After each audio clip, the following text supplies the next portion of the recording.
मित्रांनो, मी आलो आहे आता आशीरगडच्या किल्ल्यावरच्या शिवमंदिरापाशी आलो. शिवमंदिर एरियाचा हा एरिया आहे, शिवमंदिराचा एरिया आहे. या शिवमंदिर एरियाचं वैशिष्ट्य असं मित्रांनो की ह्या मंदिरामध्ये एंट्री करायच्या आधी प्रत्येकाला इथं पूर्वी या शिड्यामधून उतरून, या शिड्यावरून जाऊन सनी खाली उतरून इथं जाऊन सनी खाली या तलावामध्ये आंघोळ करायची होती. आंघोळ करून सनी मग त्या रस्त्याने जाऊन सनी इथं जाऊन शिवमंदिरमध्ये त्यांना देवाची पूजा करायची होती, फुल चढवायचे. हे तर झालं शिवमंदिरचं महत्त्व. इथं हा तलाव बनलेला आहे आणि या तलावातून फ्रेश होऊन सनी माणूस आपला हातपाय धुवून सनी मला आंघोळ करून इथं जाऊन पूजा करायचं देवाची.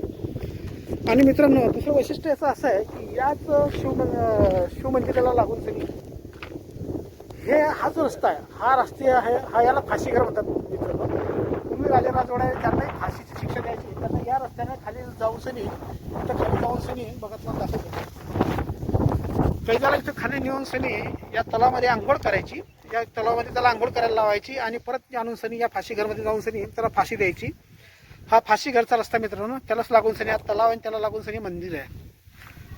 म्हणजे इथं आंघोळ करायची, तलावामध्ये देवाची पूजा करायची आणि मग त्याला फासावर चढायची. असं हे राज महाराजाचे. हां, तर या महादेव मंदिराचं मित्रांनो पूर्वीच्या काळापासून लागलेलं आहे. बघा, याची एक स्लेट लागलेली आहे. हे बघा, तुम्हाला दाखवतो मित्रांनो, व्यवस्थित वाचा तुम्ही. वाव, हे बघा, महादेव मंदिर यह शिव मंदिर अत्यंत प्राचीन माना जाता है. कहते हैं कि महाभारत में वर्णित गुरु द्रोण के पुत्र अश्वत्थामा यहाँ पूजा करते हैं. अश्वत्थामा प्रतिदिन सुबह आते हैं. वर्तमान मंदिर का निर्माण 18वीं सदी में मराठा काल हुआ. इस मंदिर में एक गर्भगृह तथा एक मंडप है. मंदिर के पास स्थित इस बावड़ी में चट्टानों को काटकर कुछ कक्ष तथा गलियारे बनाए गए हैं. हे असं वैशिष्ट्य मित्रांनो या शिवमंदिराचं इथं त्यांनी अंकित केलेलं आहे. बघा, तर चला मित्रांनो, तुम्हाला आता मंदिराचं दर्शन करावं. चलते. थोड़ा पानी डालो हाथ पे.